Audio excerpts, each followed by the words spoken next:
Do you like basketball? Basketball 농구? I like, but I'm not good at. Yes, I'm not. Me too.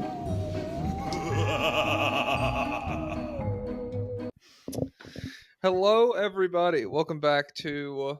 This is still the State of the League podcast. This is our first middle of the week episode. This is something we're going to be doing this season. It's not just the only NBA podcast that talks about every team every week. If you're subscribed to patreon.com/State of the League, it's also the NBA podcast that does silly things on Mondays or Tuesdays as well. I'm your host Jack, aka Jokic Joestar. With me as always, the world famous Pablo Escobar. Pablo, how you doing today? I've got a heated blanket on my lap. I'm warm. I'm warmed up. Okay. What's the temperature where you're at? I don't know. It's not even that cold. Let's see. Yes. Oh, it's Well, 65 out. It's a good day. heated blanket and 65 degrees. Well, I just woke up, you know. You're a nutcase. It's 3:30 Eastern time for everybody. If you wanna know about Pablo's sleep habits, Some people were up grinding tape, you know. I hope so. I hope you have some insightful stuff to offer us. I was thinking about jacking your bit, but instead of doing this episode as Kamala Harris, I would do it as I'm gonna be Nick Bosa. So I just want to Ah, start. I just want to start with a clear statement. I fucking hate Pablo Escobar. I hate Pablo Escobar so much. This is something I really feel strongly about, strongly enough to put it on national TV. So I just want everyone to know that I have those feelings, but don't ask me any questions about it after the game. I just want to keep it football related, guys. That's all it is. wait, but why? Why do you hate it? Why do you hate me? No, I don't. I don't want any questions about that, guys. We just got a good win. I want to focus on the team. Team's moving in a good direction. We're hoping McCaffrey's back in a month or two, but really, just I don't want any of that off the field stuff to affect what the team is doing.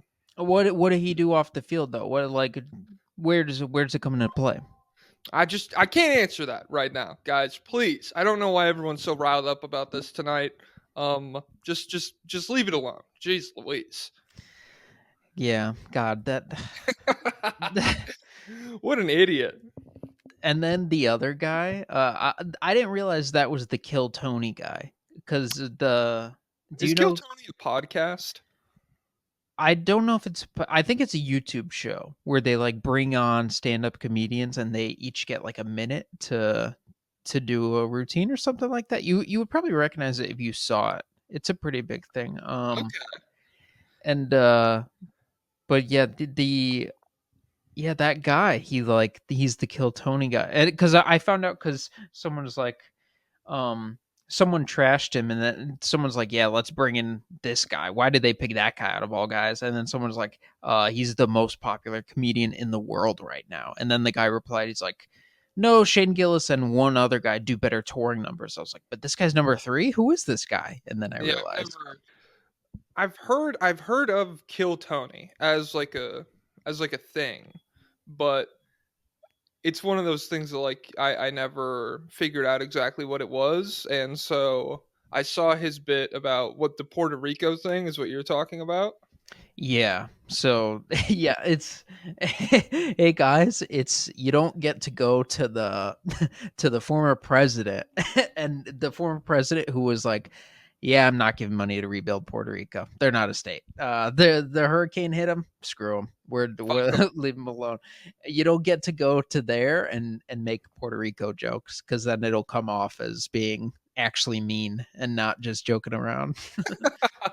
Well, it's also um I don't know.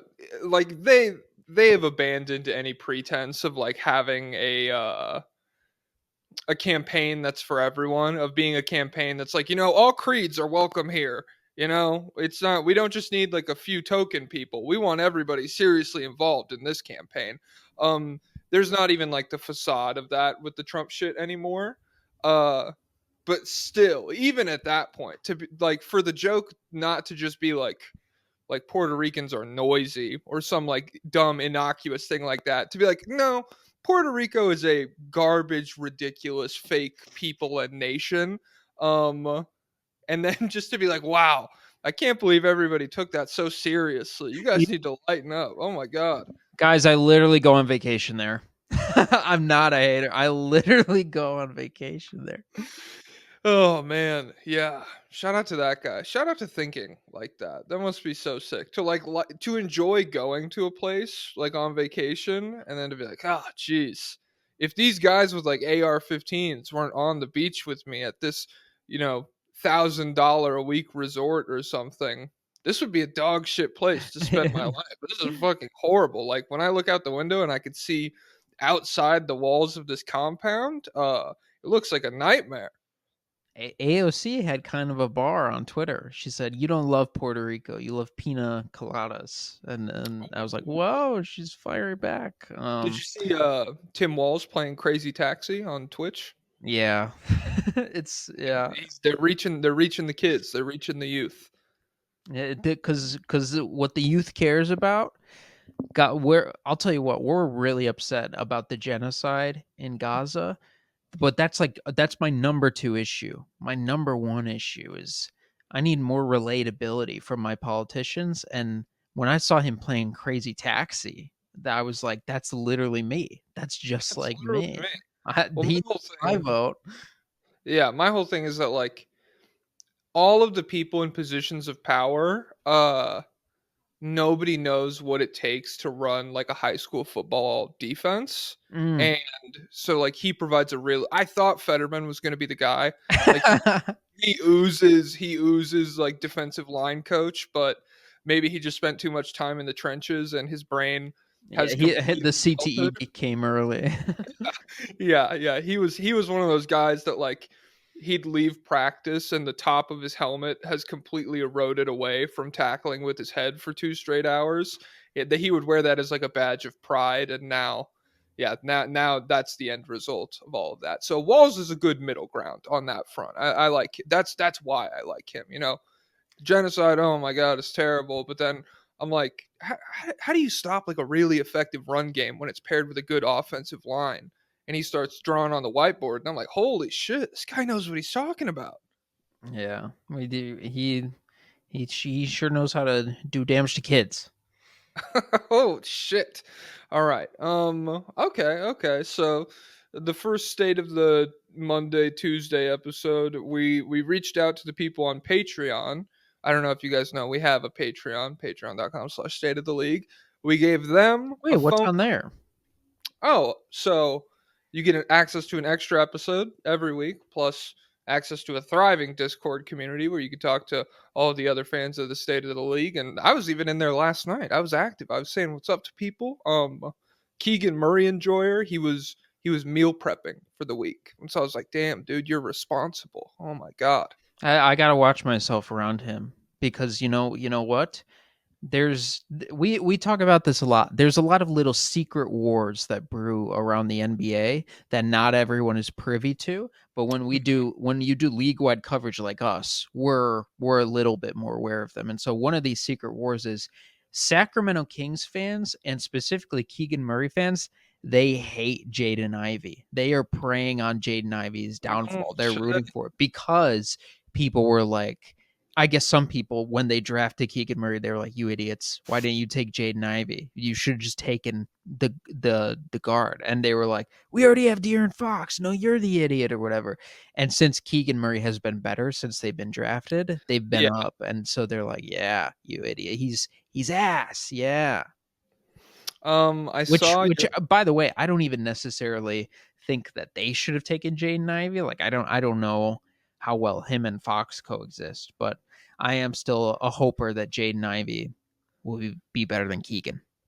Yeah, I saw I saw your TikTok where you were like Jaden Ivey fans, we're back.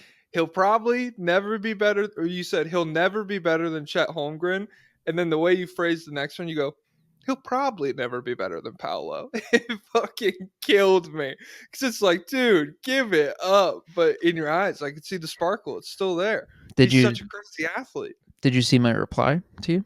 No, I didn't. I just get so many comments. I'm so famous. Oh my god. I mean, I would just like you to check out. Could they both play 3 games so far? I would just like you to check out Paolo's first 3 game stats and then Jaden Ivey's first 3 game stats. So I Um, think you'd be pretty interested to see what was going on there. what do you have any? Do you have any points that you want to hit on real quick? Or do They're you just want? both they're both like 22-5, but Jaden Ivey's 58% true shooting, and Paolo's 51% true shooting. But Paolo is getting more rebounds.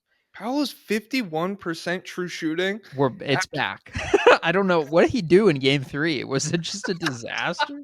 Well, he got locked up by the defensive stalwarts in Brooklyn. Low-key, actually a good defense. I sounded sarcastic there, but who the fuck did they play last night? It was Milwaukee. Yeah, they beat up on Milwaukee in the fourth quarter, and their defense looked really good. Like Milwaukee, I mean, they still scored like 105 points or something. It's modern NBA basketball, but yeah, Milwaukee was definitely they weren't. It wasn't a cakewalk for them on offense.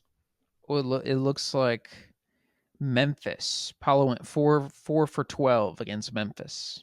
Oh yeah, that's what it was. I forgot that they played the Grizzlies. Shout out to Jay Huff. Would have been sick Mm. if the Nuggets had a backup center, but it's good. We're like a farm system for the rest of the league. You know, the Knicks get Hartenstein. It looks like the Grizzlies get Jay Huff. It's nice. It's nice. Like we don't. It'd be too easy if we had guys like that.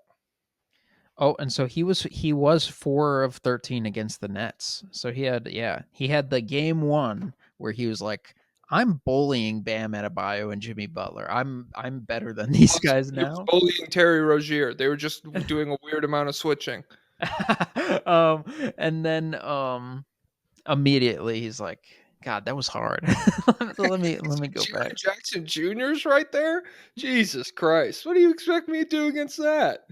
But to be fair, guys, I didn't watch these last 2 games, so I don't know what kind of shots they were. Um, It's funny Ben, you said the thing about Denver being a farm team. This is baseball, but my friend just said that about the White Sox because I turned on the World Series game, and the guy starting the game for the Yankees is a former White Sox pitcher. There's another former White Sox pitcher on the Dodgers who like literally he was like a super highly touted prospect. He was dating a girl from Riverdale. He used to be able to the throw like TV show. 105. Yeah, yeah. Oh my god! Oh Uh, wait, okay, okay. The way you said that, in my mind, I was like, "There's a real town called Riverdale," and he was dating a girl from there. But I get what you mean now. um, But yeah, so he was supposed to be. We got him in the Chris Sale trade. So Chris Sale, our superstar pitcher, we traded him years ago for a bunch of prospects. Um, and so this guy was a disaster. He wasn't a disaster. He just never could figure it out for us. The second he got traded to the Dodgers, I saw like an athletic article like a month or two later. It's like Michael Kopech is unhittable. And then there's like if you just go all throughout the playoffs, you'll find former White Sox players. And it's like, man, it's crazy how all these guys together were a complete disaster. But the second they get away from the team, everything's going Hmm. good. What's the common denominator here, guys? Yeah. I mean, it feels worse, I think, than Brooklyn. Because Brooklyn or Denver. Well, no, I guess it is a little similar. Because it's not like the guys play bad in Denver. They just don't really get a chance, right? Like Hartenstein was good. Yeah, yeah. Well, the thing is, okay, so Hartenstein, the thing was he was a foul machine in Denver. So his per 36, per 75, all that shit. It was always really good, but there was always like 8 fouls per 36. And so I don't know. To me, I was always like that's not really an issue cuz he only needs to play like 16 minutes a night. Like it's fine if he fouls out. I really don't give a shit.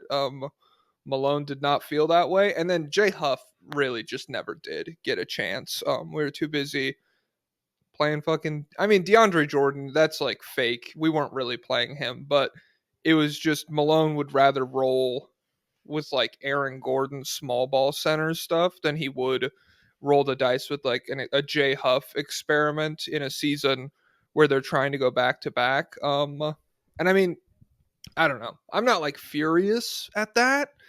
It's just like now we don't have any good role players. So it sucks a little bit. And who else is doing well? So AJ Mitchell's another guy. He played a few good minutes for the Thunder the other night. I was like, man, Nuggets could have had this guy. And Chris Dunn, right? Wouldn't Oh like my God. he was Yeah. pretty attainable, right? If they wanted him, I'm pretty sure Clippers just like signed him. I mean, you could have Chris Dunn in that Westbrook spot, no problem. I'll tell you that much. And to be fair to Westbrook, he has been the lightning rod for the whole team. Like if the starters were playing how you would expect people on max contracts to play, um I think you could spin a narrative about Westbrook. Oh, he's just adjusting to a new setting. You could spin that narrative more easily. Um but because he's ass and everyone else is ass too, besides Jokic, really. That culminates in things like him being minus 54 with the Nuggets through 2 games or something. Shit that Kevin O'Connor can like really hone in on Twitter. And so, yeah, it's not super fair to him, but he's not good, so I'm not like panicking about it. Yeah, he's just a bad player on a bad team. Whoa, okay. Okay. How that fucking Hail Mary taste, buddy? Settle down. Oh, it was Gee. all luck. Hey. Well, did you see the safety talking shit to the fans before the play or the He's corner, whoever it was? he's a really good player, just so you know. Yeah, I bet that's stuff that really good players do. He They have actually confidence. he actually went to Northwestern, so he's smarter than you. So Hey, I don't doubt that for dude. You could pull a random guy off the street and be like, "This guy's smarter than you," and I'd be like, 45% chance that's true. Like, especially in DC, this is a pretty smart city. Uh, yeah, I'm not that smart. and then you ask him, "How about Puerto Rico, the garbage heap?" And he says, "Ah." Yeah, and I'm like, kill Tony? They got you off the street? This is crazy. All right, you want to get into these voicemails? All right, all right. All right, we State only of the have league 4. hotline. Yeah, State of the League Hotline. Guys, so anyone who subscribes to the Patreon, I don't know if we'll do this every week, but we will do this pretty routinely this season. We've done If it you once before. It was very popular, but we got less entries this time. I know. I feel like people are a little apprehensive to put their voice out there like this, but I like the format, so I'm not too worried about it. If you subscribe to the Patreon, you'll gain the ability to do this. You can call in and you can say whatever, and we are legally obligated to put it on the internet. So, yeah, knock yourself out. We have one that's 56 seconds long to start off. That's the longest one. Let me do it real quick. I didn't listen to any of these yet. I want to be fresh. I listened to this one. I know this is Josh Lerman, but I don't know what he's going to ask. And I said, of course, $300 million more to Boeing. What else is my job for? Oh, hold on, I'm getting another call. Yes, State of the League. I'd love to voice my concern. My name is Josh Lerman. I'm a Dallas Mavericks fan. And I'm just calling in to check. Is Derek Lively Giannis? Is he Giannis? He might be Giannis.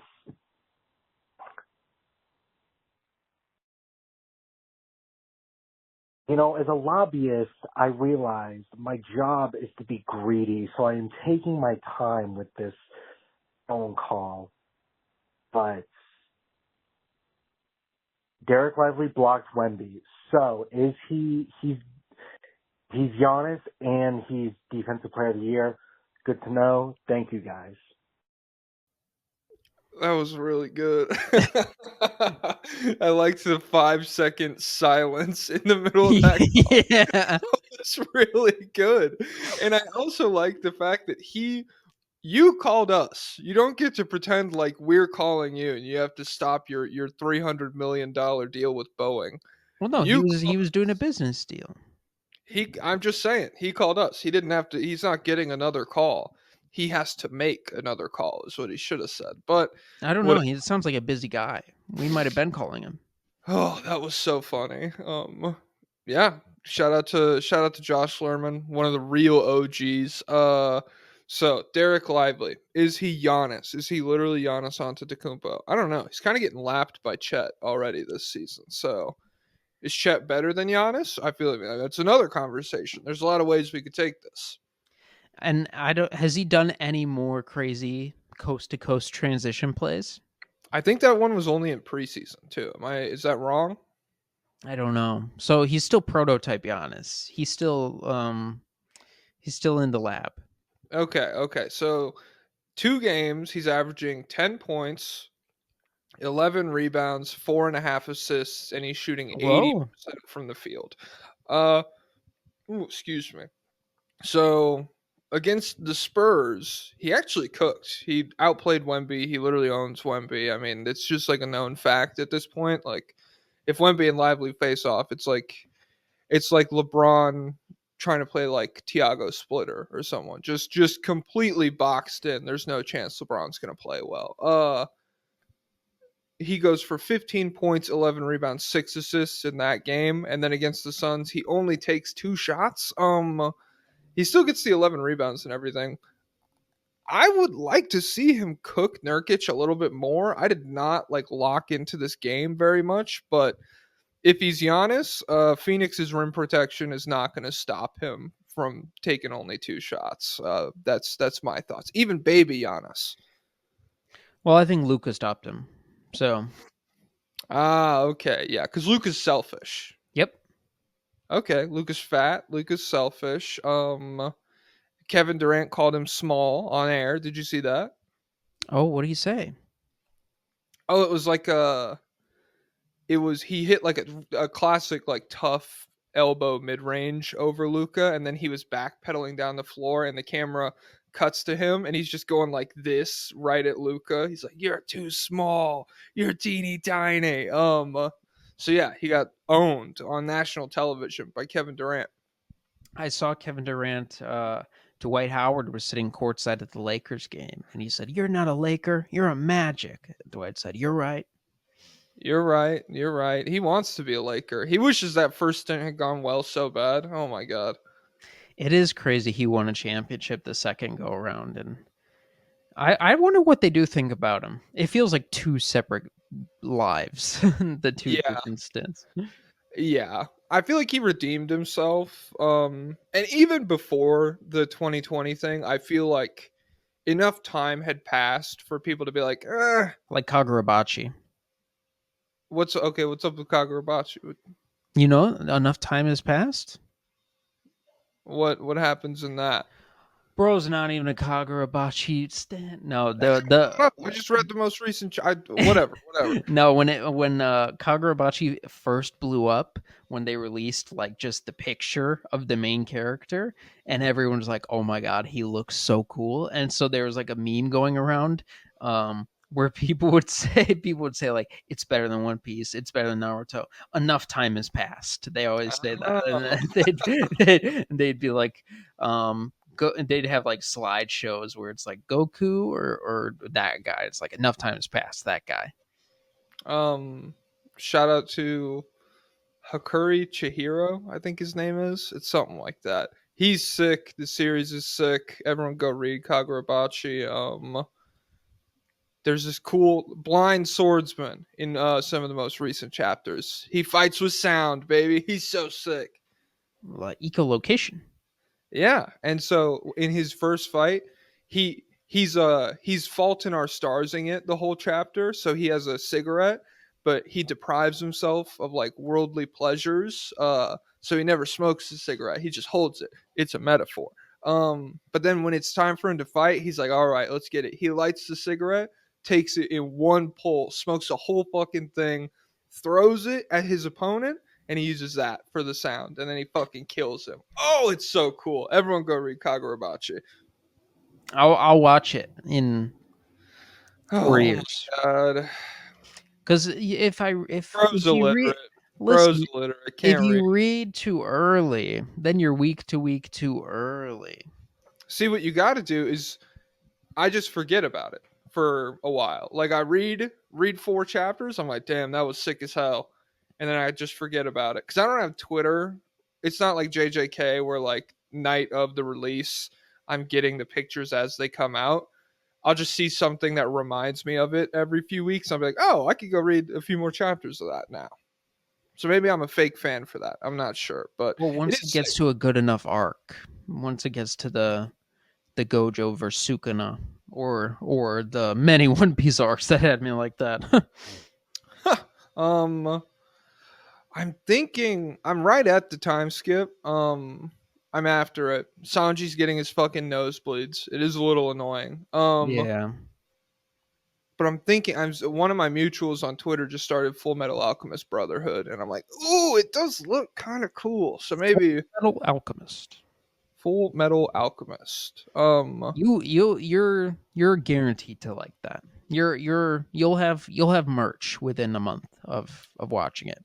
I'm He just does throwing that seem pretty cool. Cool fake arm. Oh, I'm such a sucker, dude. If you have a robot arm, your character's design, it's cool. It's good character design. It's an Um, anti-government show, anti-imperialism. whoa. I'm pro government. Well, anti-imperialism. I'm pro imperialism. God, how else could we get our cobalt? Yeah, exactly. That's what I'm saying. If I don't get, because I have 5 iPhones. That's what people don't know about me. And I'm gonna have 6 when the new one drops. It's important that I have all that stuff. It's really just if I don't consume, I'll die. That's the big thing.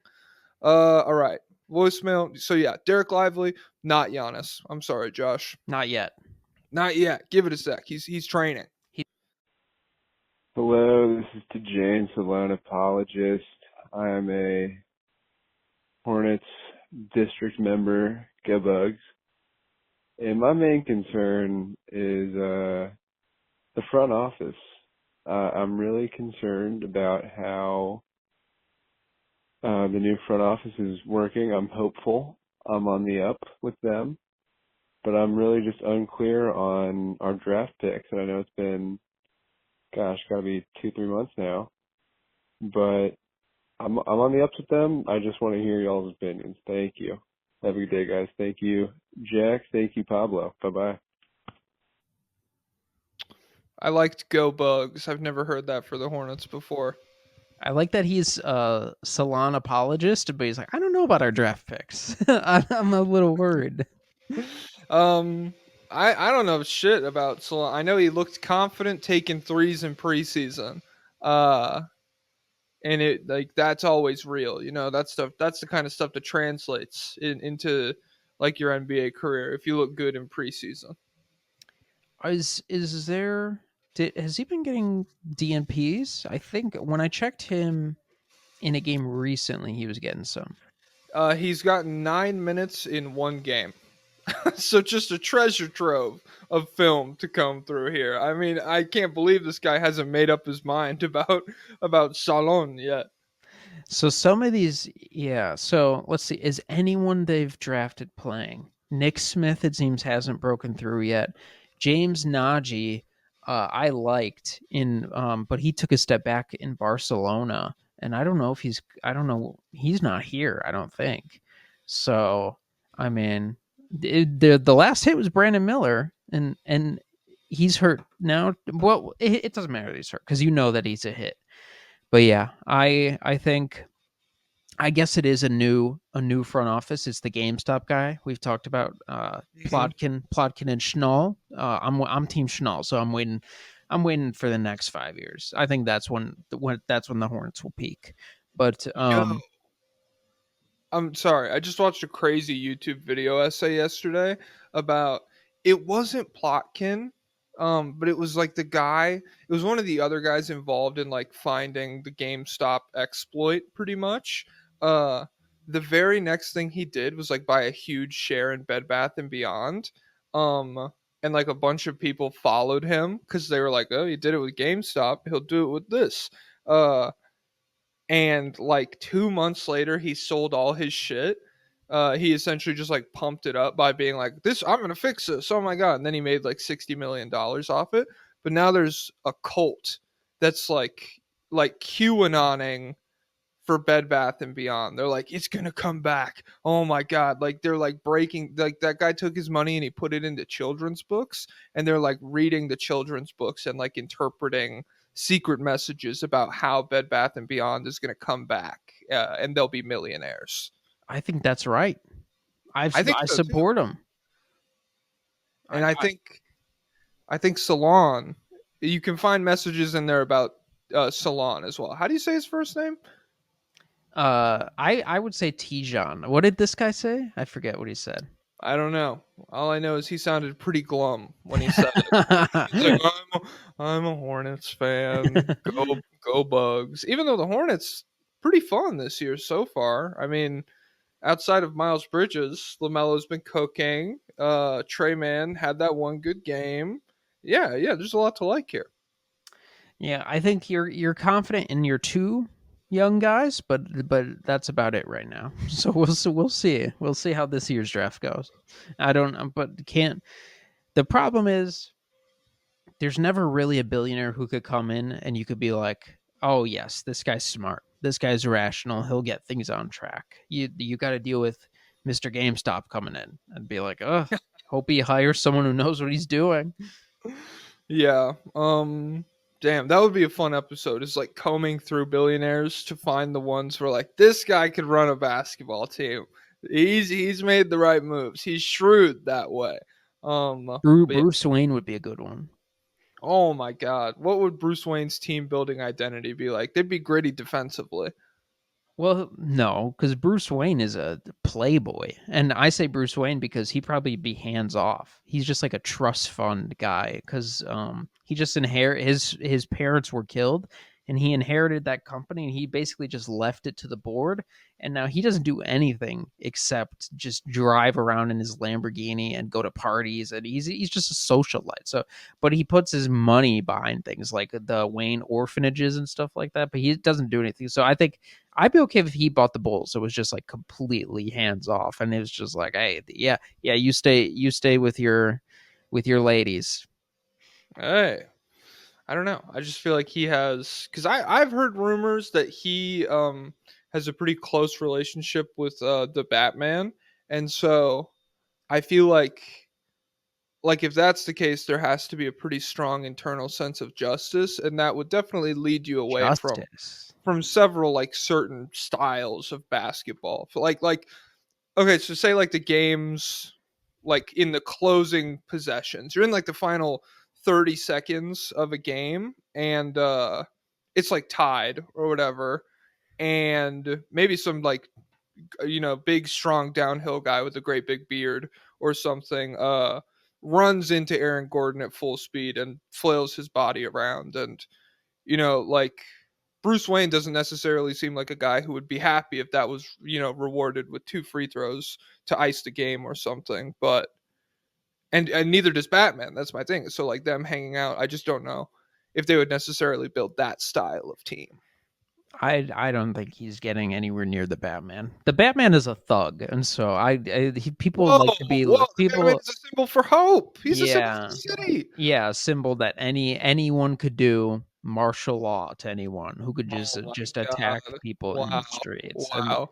Yeah. And He's the I don't city. The I'm pretty sure the Batman wouldn't be very happy with Bruce Wayne because Bruce Wayne could fix all of Gotham's problems with his money. He could just funnel it into It's not that easy. It's not into that social easy. safety net. So You I'm have pretty no sure the idea. Batman You would have no idea snap how Bruce Wayne's neck. You have no idea how deep the corruption runs in this city. And you have no idea what it's like to be a poor person in Gotham, And Batman does. That's why they fuck with him there, Yeah. Okay. Yeah. Guys, if you support the Batman, unsubscribe from the Patreon. Oh my God, we got a real Riddler head over here. That's Pablo. Pablo likes the Riddler, everybody. Is it so wrong for me to root for Gotham PD, Commissioner Gordon?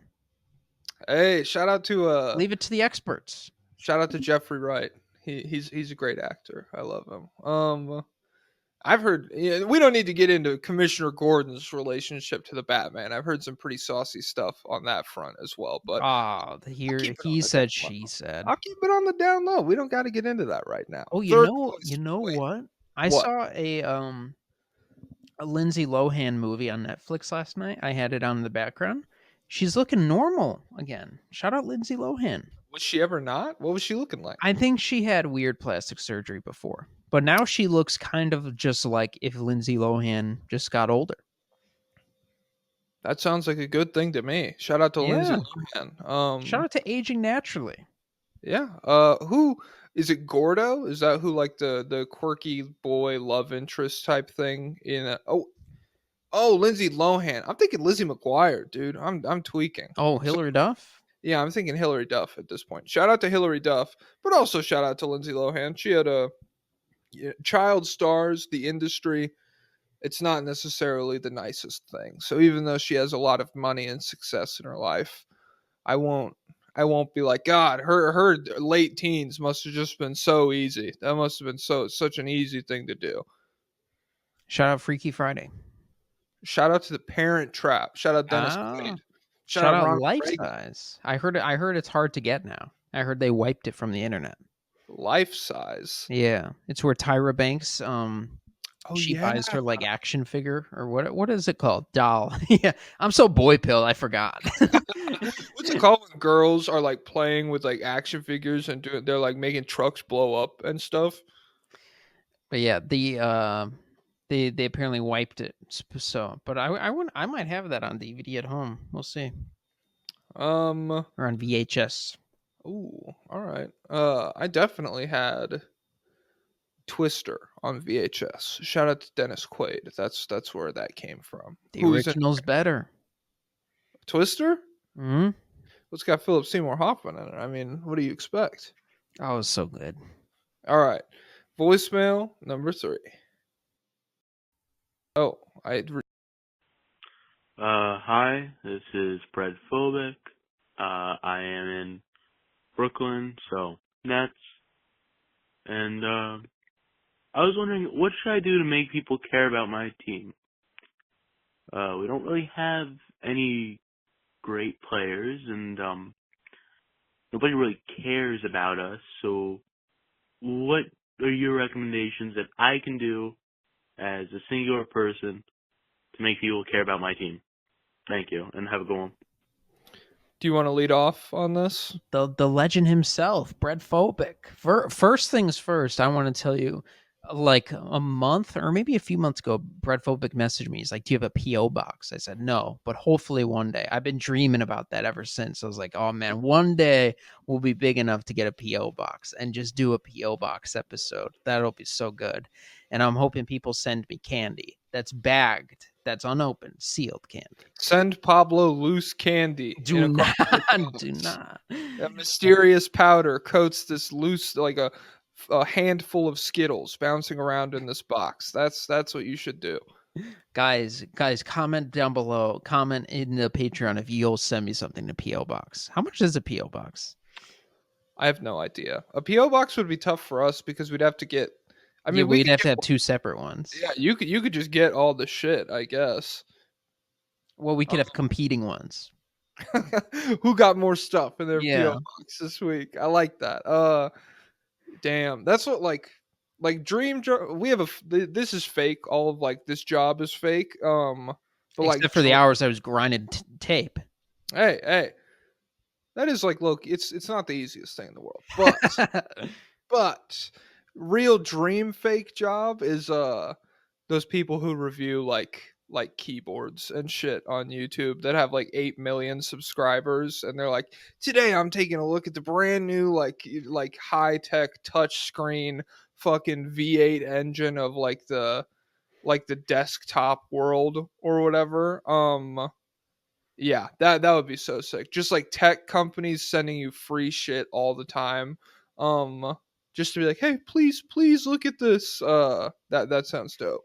No, my dream is like max level pretty privilege. I saw a tweet last night from Molly Karam, the First Take moderator, and it was a sponsored tweet for like an energy drink. And all it was a picture of her holding the drink, like two separate pictures of her holding the drink. And I think it was getting numbers. I think it was doing well. But it was when I was trying to brainstorm a sponsored post for Kicks, the other TikTok account I work with, and I was having such trouble coming up with an idea, and I'm like, the one I finally settled on is should the NFL do a human centipede and sew the offensive linemen together to prevent interior pressure? But I was like, God, I wish I could just take a picture. And then that was it. And then like even on TikTok, like just 7-second lip syncing. Oh, what a dream. Because there's people, there'll just be lip syncers, men and women, who's like they were just lip syncing in 2020. They made $9 million in 2021. Now all their TikToks, they are in an exotic, ambiguous, tropical location. Yeah. Pretty privilege does seem pretty based, I won't lie. For some reason when you were talking about that, it's not that he has pretty privilege, it's that he's like the most dominant athlete to ever emerge from this country. But Shohei Otani's product shit in Japan, like the checks from, have you seen like videos in Japan where they'll pan around a square and He's there'll be like everywhere, there'll be like 8 Shohei advertisements. The bag from that has to be crazy for sure. So but yeah, it's in yen, so it's weaker right now for the US. well, it's probably just like bigger numbers instead of $1 million. It's a billion yen. 7 trillion yen. Damn, dude. Let me Google how much 7 trillion yen is in USD. That was a shout out to the Sweet Life of Zach and Cody. They had a joke about that, and that was the first time I learned about exchange rates. Was Mr. Mosby got their mom to do like an extra show on a Friday night that she had off by offering her 10,000 yen, and she was like, "Okay," and Cody was like, "That's actually just $150, mom," and then she punched him in the face. They had bangers on that show. 7 trillion yen is $45 billion. So that'd be a good number. Okay. All right. Damn. All right. Have we said a single fucking thing about the Brooklyn Nets since Brett No. Phoenix talked? So how Okay. do we make people care about the Brooklyn Nets specifically? Well, if you want people to care, because care doesn't imply positivity, right? Maybe Yeah. it's just fully healthy Ben Simmons that'll get people Mhm. tuned in, and so he could pass out of layups like he did last night. There's a clip going around of him attacking the Yes, rim, I know and the one. That's yeah, on Cam Johnson. To me, you have to know that you can't throw it back to Ben in like a layup situation. You have to take the shot, dude. but it's the Ben. It's like, hey, no one's watching anymore. Just try a layup, Ben. Um, yeah. The Ben Simmons show would be one angle. If Nick Claxton starts hurting people more, that'd be pretty fun to tune What about the into. Cam Thomas show? Are you interested in that at all? I'm not, but I do think that would get people to care.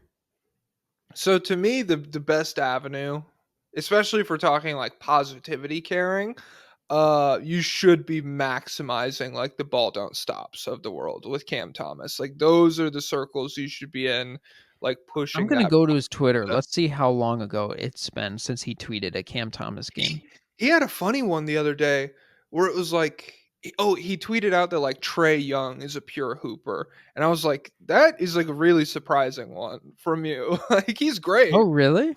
Yeah, but that doesn't seem like one that he would watch and be like, "God, this is the art of the game, baby." Oh Well, man. Even remember he's a didn't he say like Gobert? He didn't call him a pure hooper, but he was like pro Gobert, wasn't he? yeah, he has a lot of different like terms where like he genuinely does like basketball. He's not some of these like the awful coaching guy or whatever. Yeah, It doesn't feel like he likes basketball that much. But like ball don't stop, you can genuinely tell he enjoys the sport. He just has like that very specific like those middies, like that bias that leads him to different spots. which by the way, awful coaching is huge now. Have you seen like he posts every day and they're getting like 50,000 views and like sometimes hundreds of thousands of views. He's got to be making so much money. And I just remember I think the draft nerds found out about him first because I remember they were like tweeting out his videos being like, I hate this guy to my core. But he was only getting like 100 views on YouTube. Yeah. But yeah, now he's popped off. Less consistency, guys. It pays off. Well, consistently being incredibly inflammatory is the thing. consistency doesn't mean anything, but if you can like irritate enough people, then yeah, being consistent will work. But yeah, Cam Thomas is literally Ball Don't Stop's latest tweet from 54 minutes ago. He said he's a walking bucket, and now he has the green light to play his game, and he has this hand emoji. Oh, I don't know if it'll focus. Which one? Yes, that one. Okay. The Nets are tanking, but because he's on the floor in his element, you can't take them lightly. Straight down to business score. I wonder if he realizes like his element is a bad tanking team. basketball team. Yeah. Like I can chuck shots and it doesn't matter. Yeah. So Cam Thomas, that's what I would be doing. I feel like there are other spots where, like, if you want to hit the NBA nerd circles, I do feel like there's room for Nick Claxton in those conversations, like as like a high level defender who, if you paired him with like not Cam Thomas, like a legitimate pick and roll point guard, I think there's like upside there offensively. He could be like a 15, 16 point per game guy, just strictly off like hard rolls and rebound putbacks and stuff. And then he's like a great rim protector. So yeah, I would be pushing Claxton and then just Cam Thomas to the fucking moon. Even if the efficiency dips anything, like there should be 4 or 5 clips a game where you could be like, we have not seen this level of shot making since fucking Jamal Crawford. It's crazy. Oh my god. And just post over and over about all the guys who could be traded. Like post their highlights and be like, Cam Johnson, 4 of 8 from 3 today. Future son, future Laker, future something, and do with him, Dorian Finney-Smith, Ben Simmons contract expiring, him for Bradley Beal, that does stuff like that. So just keep everyone tuned in with your roster. Yeah. But shout out to Cam Thomas though. He is really efficient right now. So that's like the sticking point, 2.7 assists, and they're I think 1 and 2. Yeah, there are arguments against him, but what is he at? 46% from 3 on 9 attempts per game. That'll stay the whole season. And how many free throws is he getting? 7. It's crazy that he gets free throws as like a jump shoot. He's jump shot heavy, mid-range pull up heavy. Not very athletic guy, and he's always gotten free throws. Like he was the leading freshman scorer in college basketball for LSU years ago, and he like led the country in free throws. It's crazy. He's kind of the reverse of guys like shooting insane like jump shots, trying to jump into defenders and not being rewarded with the free throws. Like Jokic did that with the game on the line. Halliburton did it last night as well. And like neither of them got the call, but it feels like with Thomas, he's shooting insane jump shots, trying to get around the defender and be like, "Don't touch me. I can make this. Don't touch me. I can do this." And the refs are like, okay, here's free throws, man." The second most recent Ball Don't Stop tweet is a video of him, and he's saying the Lakers can make the NBA Finals if they stay committed to JJ Redick's system and run through Anthony Davis with LeBron playing off the ball. I don't know about that one. Hey. LeBron just has to be on the floor from what I saw against the Kings. Which let's do voicemail 4, and then maybe we could chop up that Lakers Kings game a little bit. Hey boys, my question is for Pablo. If, God forbid, one day you run out of off-season TikTok ideas, what content will you switch to? I was thinking perhaps not safe for work OnlyFans or right-wing commentary. Thank you. Oh, from Dan Under. Straight. Crikey. Damn. Talking backwards in my ear. Yeah, what are you gonna do if you ever run out of should Bronny kill LeBron? I wonder what my thing is going to be next summer. Because I wonder if I used up all my good ideas. Yeah, right-wing content would be good. I actually have, over the years, I've had some really good ideas that I wrote in my notes for It's just Puerto Rico is garbage in your notes, and you're like, damn, I got to get rid of that one. Oh yes, here it is. My ideas for conservative messaging.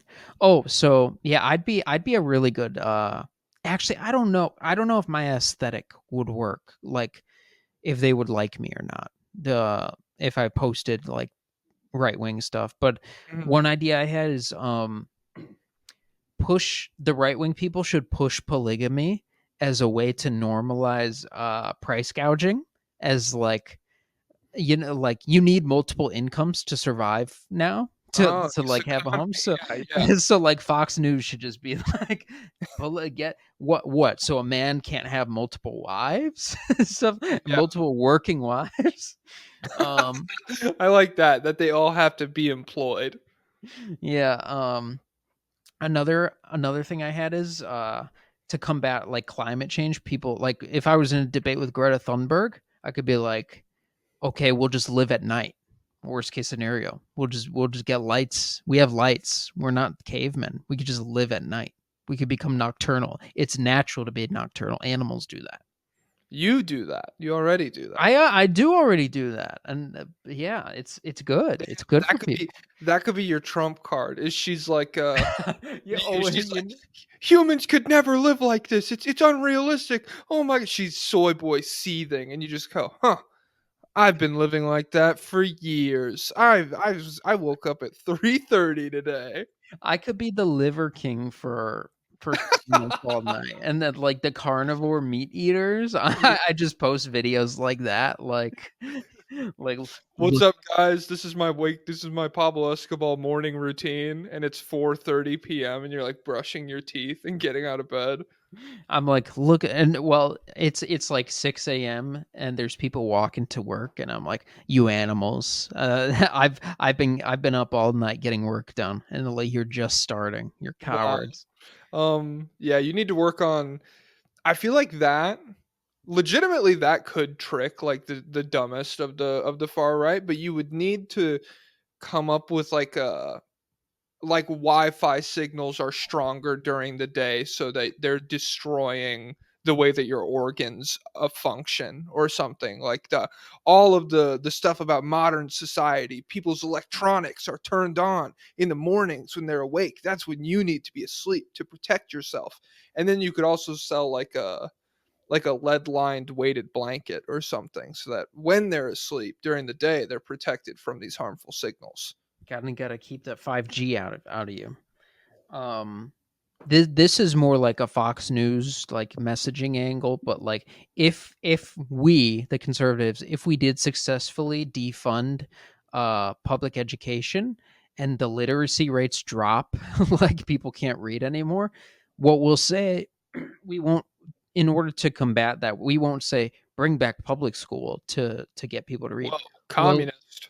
yeah, we're saying no, the homeschool, the liberal parents are homeschooling their kids about gender and women's studies, not their ABCs. So it's that's the problem.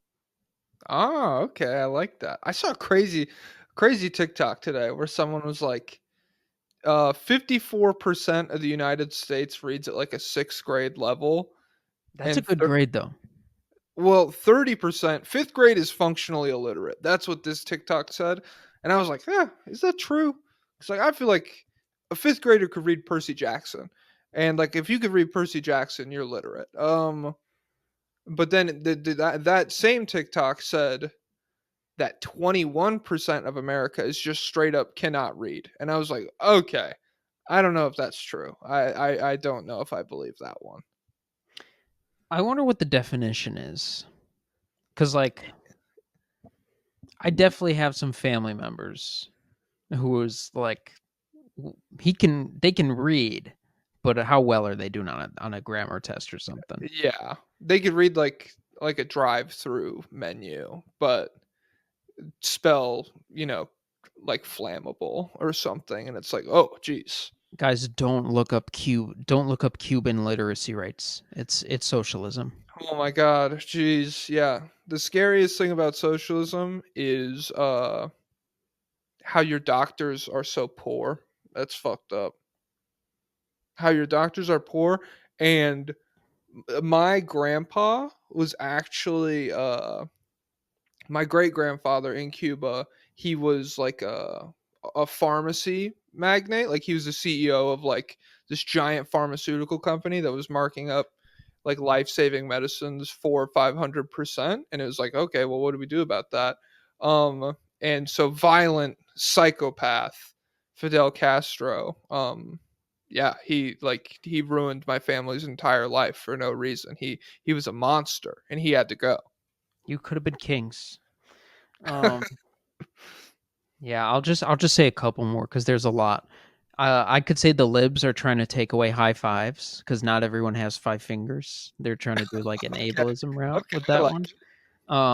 One this would actually be super profitable today. I could go to like Le'Veon Bell and Antonio Brown and like people with CTE and sell them RAM DNA injections to like get rid of CTE, and then I'll sell that to be like the NFL should buy my RAM DNA injections because they don't get CTE. They ram their heads all the time Okay. and they tolerate it. So we just need more of that. Um Wait, hold on. I'm reading one. Is this good or not? Um, some of these are such bangers. Liberals Give me want to away change. the Liberals want to change the state of Indiana to just Diana because of feminism. Oh my god. That is so fucking beautiful. That's like a legitimately good one. You should damn, you could like tie in the fact that the Pacers fucking suck to start the year and the Fever have Caitlin Clark and they're so good that you could like they're like, okay, well, we're a feminist state now, so why wouldn't we be Diana? Do you hate girls? Is that what it is? Um, Twins are clones that have been normalized by the government. So like start a whole anti-twin movement like in the QAnon forums and be like those are failed clones. Do not trust a twin. Never trust a Okay. twin. And get people thinking themselves like if they were a twin like I'm a failed experiment. Oh, I love that. If you could convince like if you could like really start to seed some deep seated like psychological torment in people where they're like questioning their existence. Oh my god. Come on. That's the foundation on which like cult leaders rise up. All that shit. You could do that. You could be like a twins cult guy. My camera's out of focus. I don't know how to fix this. All right. And then so last one. Uh it's good to put addictive chemicals into unhealthy food because that will incentivize companies to invent immortality. Oh, okay. Yeah, I see where you're coming from with that. I'm just generally pro addiction in terms of like Ban addiction. Ozempic. If addiction like on a micro scale, like one person being an addict, they're a loser scumbag who made terrible decisions and they deserve to have their life ruined. But on a macro scale, a company, like inventing an addictive product and then like tricking people essentially into consuming it, and then making tons of money off of the backs of those people making, again, those guys are scumbags making terrible decisions, the people buying the addictive stuff. But the people at the top, like raking all the money in off the addictive stuff, that's just pulling yourself up by your bootstraps. That's what the economy needs. That's the stimulation that we're looking for. And Kamala Harris she doesn't allow stuff like that anymore. We just need to have patience because that's going to trickle down any day. See, guy who's so capitalist that he's like staunchly anti trickle down economics. You're trying to do. You're trying to let my money fall out from underneath me. Are you serious? I worked hard for that. Just make a whole TikTok account like, guys, we can't let it trickle down today. Drain it, or plug the drain.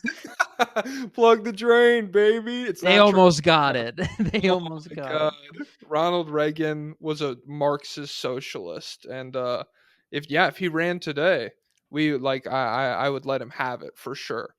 So yeah, I would definitely try and go into right wing stuff. I think that's what I would be best at. What would you do? Um Do you think you could make it on film? On film uh, talk? I don't know. It depends if there's a space in film talk for like what we do here with basketball where it's like we openly admit that there are way more people smarter than we are, and we're just kind of shit posting the entire time. Um, Maybe I could do that, but it just feels like there aren't that many people who like treat movies that way. And maybe I'm just not like that into the space, but it seems like a space dominated by people who are like more serious about it as like an art form and stuff. Mm. Is there anything else? Um, Any other pivots? Not really. Like if I right wing shit would be cool, and I think I could make a lot of money at it. Uh, it would just be like if I wasn't gonna do that, I'd probably just like not make content. I'd probably just do like a normal job type thing. Oh, would you let Asmongold pay you to be like he like goes off he like to do his public appearances and be like, "Yeah, I did shower, guys. Look, I'm not Absolutely. look guys, I'm better now." They're like, "Geez, you look different off camera. You just look like a little better." And I'm like, "Yeah, I don't know. Sorry, guys. Your gums aren't bleeding. What do you mean? Damn, that's the drawback. He's like, you have to get gingivitis. People check Oh in man. person." And I'm like, fuck, $400,000 a year. I'll get gingivitis. Oh, for you. that'd be pretty sick. You'd have to live in Texas though. That's where he's at. Oh God. 500K a year. I'll go to Texas and I'll get gingivitis. That's like All right. 7 trillion yen in Texas. We already did. That's $45 billion. Yeah. Okay. I only wanted this to hit an hour. Do you want to chop up this Lakers Kings game, make this a little more basketball centric, or are you cool just cutting it off here? I'm okay with it. We could do a short condensed version. Okay. All right. Yeah, I don't know. My original thought with this was just like it could be cool if we spent this time talking about like one impactful game that's happened over the past week, because we don't necessarily get to do that on the Friday Saturday episodes because we're talking about everything. So this you could like we could really bring up the microscope and look at some shit that went down in, for example, this week Lakers Kings, but then we rattled off an hour about 5G only being active during the daytime and why you should be nocturnal. So, did you watch this Lakers Kings game? Did you get a chance to look at it? Yes, I saw the first, second, and fourth quarters. Those are the important ones, I believe. Because the Lakers went up 14, and then LeBron sat, and then the Kings went on like a 17-9 run, so that it was pretty much tied going into halftime. And then in the fourth quarter, really what this came down to is just like a nuclear fourth quarter from LeBron. That's really what the difference felt like. But even without that, it's good for the Lakers to be like very on par with the Kings. I know the Lakers in our preseason power rankings were one that we both had a lot of questions about. I feel like those questions have been answered in a very positive way through these first three games. What do you think? I feel like they're straight up better than the Kings. I think that's got to be one of the best LeBron quarters ever. Like not even just for his age, just ever. Like dominant. He just hit every shot and just it was crazy. He just single-handedly dominated. And watching this Kings team play the Lakers, it's like I think there's a clear size gap.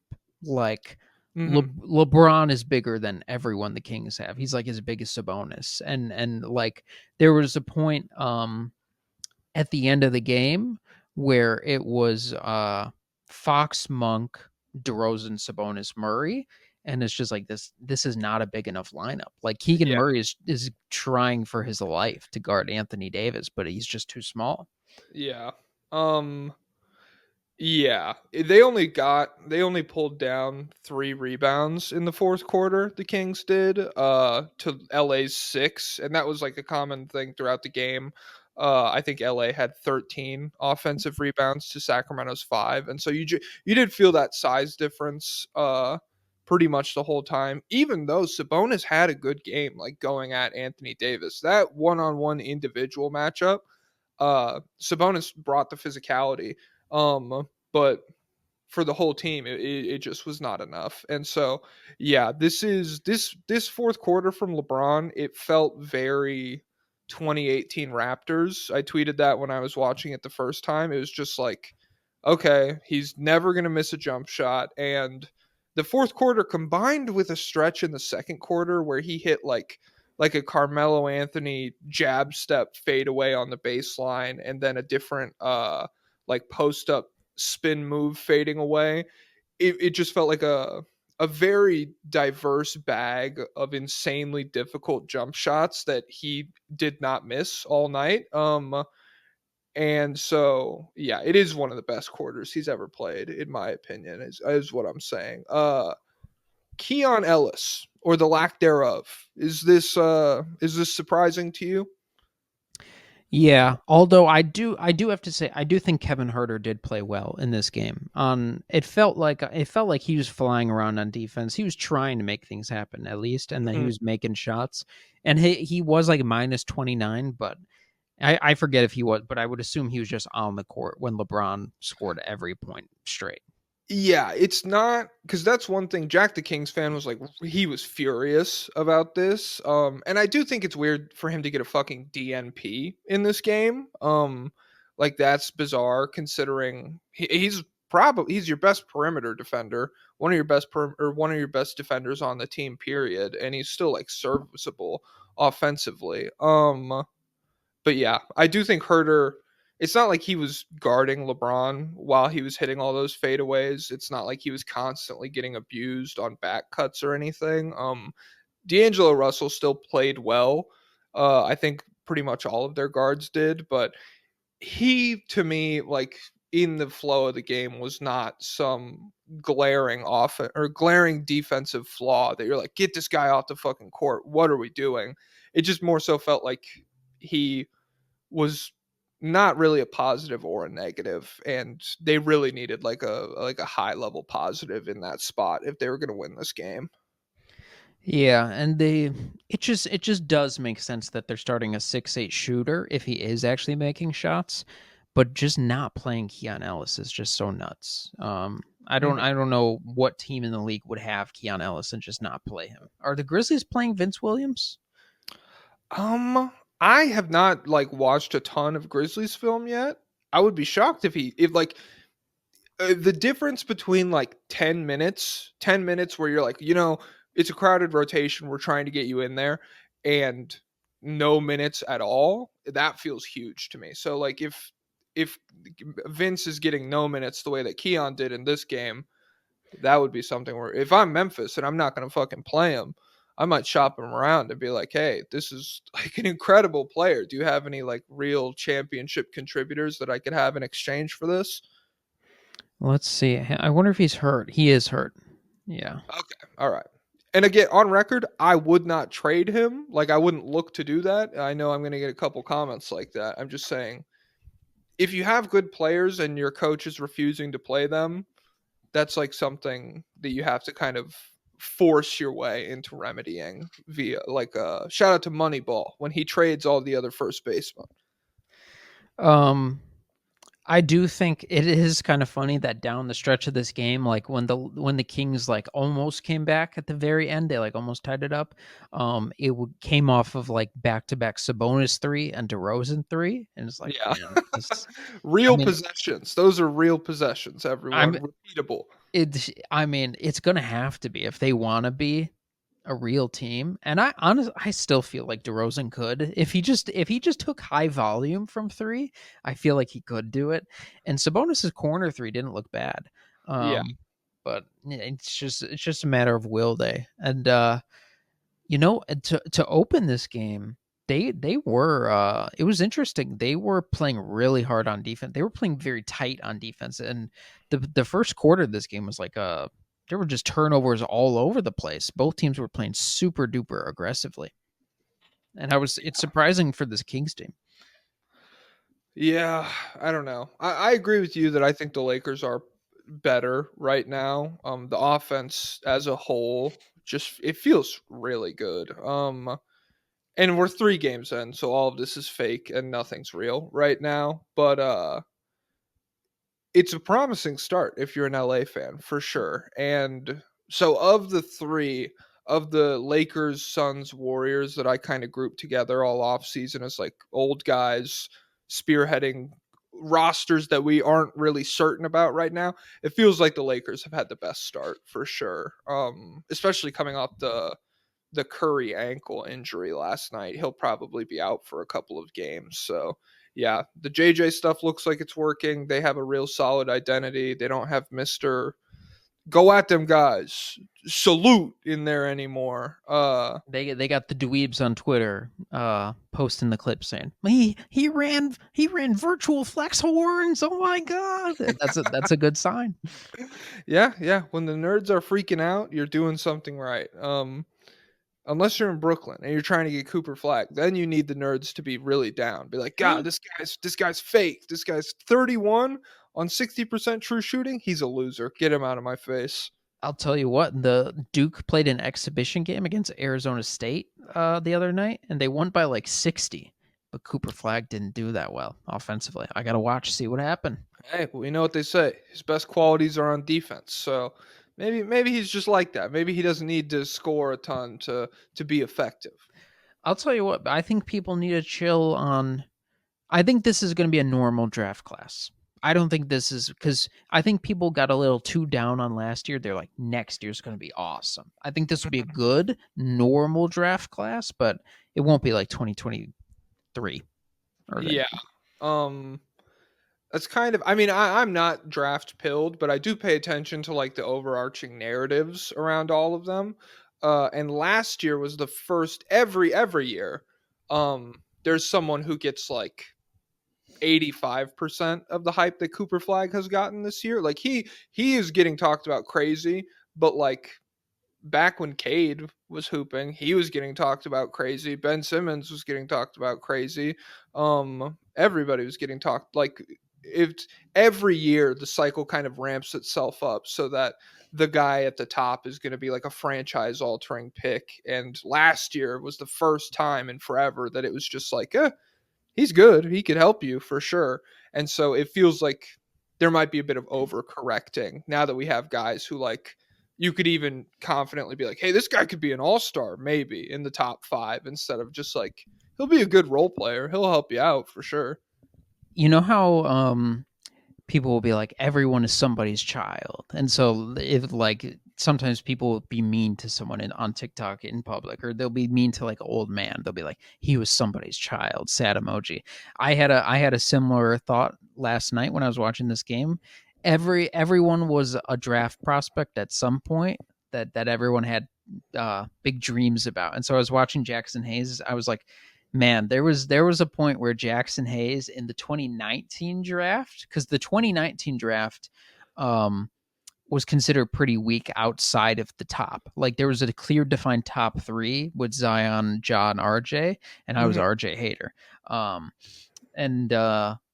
But there was like outside of that, there was not a lot going on. People were like pretty inconclusive, and so there was some Jackson Hayes hype. People were like, "Hey, this is the fastest center I've ever seen running speed," and it's just like, "Hey, this guy jumps really high. He dunks." I could see. There were Derek Lively dreams about Jackson Hayes. Damn. But now he's just Jackson Hayes. Now he's just Jackson Hayes. Now Lakers fans are like, hey, he's been good, but someone's available at the deadline. We'd rather have him probably. Should the Pelicans get him back? I mean, Eve's better straight up right now.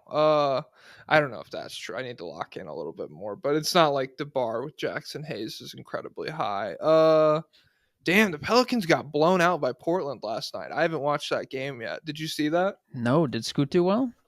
I don't know. I didn't even look. I just saw because I screenshotted. I was watching Milwaukee Brooklyn, and I was like, damn, Milwaukee has Boston on the second night of a back-to-back tomorrow night, and they're already like getting beat up by Brooklyn. And someone pointed out at the top of my screenshot, it's like the other NBA scores, and it's like, does that say Portland beat New Orleans by 22 points? And they did. Oh, they played them back-to-back? Yeah, I guess so. What the heck? Wait, how did they shut down Zion twice? Maybe He- he's just not like that. What? Maybe What they the? forced him right. Maybe someone finally forced him right. DeAndre Ayton. He probably did. He turned it up. He's finally here. He's like Let's. battle of the number 1 overalls. Let's get it. Oh, Scoot Henderson 2 for 12 in 30 minutes off the bench. It's over. It's over. It's over for Halliburton too. I'm not gonna lie. We're getting into full on just normal episode shit here, so I'll limit my talks. But damn, disappointing season to the man I compared to Trae Young last year. Hey, we'll see. We'll see. We'll see. We'll see. He's on an indefinite bad play run right now. So It happens. It happened to Jason Tatum in the off season, and in the finals. in the biggest moments of the season. it just happened to Jason Tatum during the playoffs and the finals, and in one of the most famous Team USA teams ever. So yeah, but yeah, this Lakers team, even Rui is big. Even Rui is presenting issues for the Kings. When he on the boards and just in attacking closeouts and stuff like that. Even Reeves, really, from like a guard perspective, is like he's got super long arms and he's what, like 6'6". So like when you compare his size to someone like Fox or Monk, he definitely feels like thicker, heftier. There was a little moment where Fox's size hurt him, where like I think this was in the fourth quarter, maybe it wasn't, but someone got him the ball in the dunker spot, and he like he couldn't do anything because he was too tiny. So he just like he Damn. faded back and threw up a fadeaway. I was like, oh man, that's the thing with De'Aaron Fox. He's speed, but he doesn't have power. Ja or Jaden Ivey, they would have jumped up. Yeah, the Lakers, they're big, they're good. They have a real identity offensively. And I mean, they beat the shit. I was shocked how well they shot against the Suns the other night. It was like 52% from 3. I don't know if they're going to do that every night, but they are just an offense that's humming on all cylinders. Anthony Davis looks really good. And yeah, I don't know. I feel better about them than I did 3 weeks ago, for sure. Yeah. So, and then how do you feel about the DeRozan fitting in with Fox and Sabonis so far? It's weird with Fox. I did not realize, like, we talked about how it was kind of a clunky fit and how they kind of like to operate in the same spots, and that has just really been the case. Like, Fox has taken on a more playmaker type role to varying degrees of success. I think he's notched double-digit assists in both of their games, but he also just had like 6 turnovers against the Lakers, and he's been wildly inefficient as well. 28% from 3 on 7 attempts per game, and then just 44% from the field straight up. So it feels like a more balanced offensive approach. Like, DeRozan does give them a lot of good offensive stuff, and they have more options, but it doesn't, like, a byproduct of that feels like you might not be getting the maximum amount out of De'Aaron Fox on any given night. And so that kind of sucks, because he's incredible. He's really good. So to nerf him a little bit, it's not ideal. Yeah, it'll probably still be a work in progress, but I do feel a little better about it because I see the vision a little bit more. It's less so. It's kind of like they're gonna have these guys attack in waves, and so like whoever initiates, like DeRozan or Fox, they'll do their initial pick and roll attack or whatever, and if it doesn't work out, then you get Fox on the move or DeRozan on the move, like coming around the screen and then getting downhill, and it's like, oh, you stopped us, stop it again. And so I kind of see the vision a little. Yeah, and especially if they are able to make threes, I think this could definitely work offensively. And DeRozan was good in this game. I didn't check his stats, but like he was getting to the free throw line, and he's a legitimate offensive engine in the regular season. So. Yeah.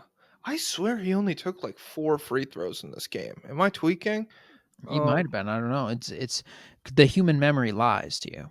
Yeah, no, because his free throw. So he takes 4. One was I remember all of them. because I remember when I watched it through the first time, I was like, damn, he is like hurting them just by like getting them into compromising positions. But then I rewatched it and I was like, oh, that actually only happened twice. And so maybe I'm just a fucking psycho.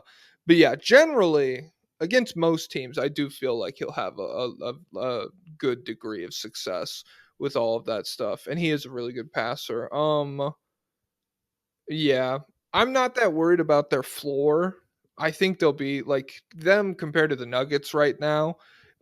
They feel like a way more just steady team. Like you could expect them to play well and like win 50-ish games or whatever. I have no idea what to think about the Nuggets at this point. It's just the ceiling, like we've already Cooper. talked. Tank for Cooper. Well, we'd have to really tank because Orlando has our picks, so it's like it's top something protected. no. Maybe top 6, top 8. I can't remember. Yeah, so just send Jokic home. To where? Serbia? Yeah, just for the year. That would genuinely be the most like unwatchable basketball team in the league. Would they go from to straight up the worst team? No, they would be better than the Wizards. But like I do think that like the Nets pre fire sale at the deadline would be like a comparable level team. You know, this Nuggets team is so bad that if they do anything good this year, and if he does good, Oh my god.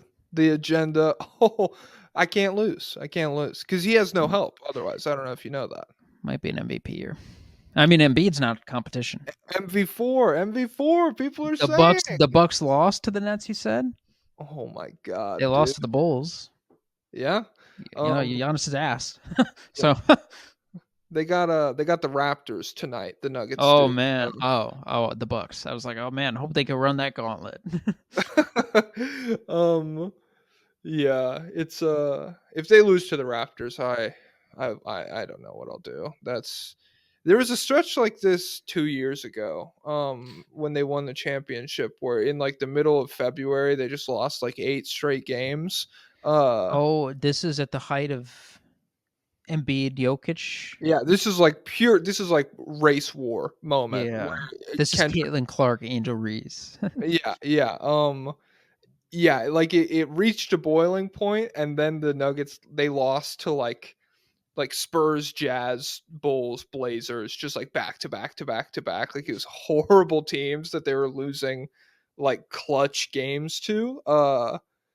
And yeah, that's the last time I really felt like this. But the vibes are definitely worse now because there's no maneuverability. I'm not waiting for anyone to get back. I'm not waiting for anyone to really lock in. I guess the You're start. waiting for Jamal to be good again. Hey, he was closer to being good the second game. 18 points on pretty damn good efficiency. Just a dog shit defender, and the scoring volume needs to go up, and he needs to be able to score without Jokic. But beyond all that stuff, he's pretty good. I don't know. Oh man. All right, calm hour 20. That's all these weekday episodes are going to be. You're not getting the full 2 hours out of us, ladies and gentlemen. You're just getting yapping. Yeah, you're just getting yapping. We're just checking in, seeing what's up, talking about fucking Bitcoin and stuff. Because we're just bros, we're bros. Did they We like find Satoshi? I don't know. I'm not even gonna ask because I don't care because the episode's over. I'm not worried about any of that stuff. Pau Gasol, take it away. Lay down a list of what is wrong.